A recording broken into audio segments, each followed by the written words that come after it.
Hello guys, welcome back to my channel.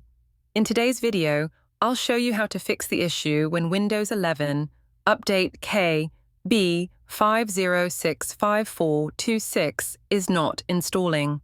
The first step is to start the App Readiness service. To do this, type Services in the Windows search box and click on Services. Now, scroll down and find App Readiness. Double-click on it, set the startup type to automatic, then click Start, and finally OK. Next, right-click on App Readiness and select Restart. After this, try installing the update again. Go to Settings, then Windows Update, and click on the Pause Updates option. Wait for a few seconds, then click on Resume Updates. This refreshes the update process and usually fixes the issue. And that's it. If this video helped you, don't forget to like, share, and subscribe for more Windows tips. Thanks for watching.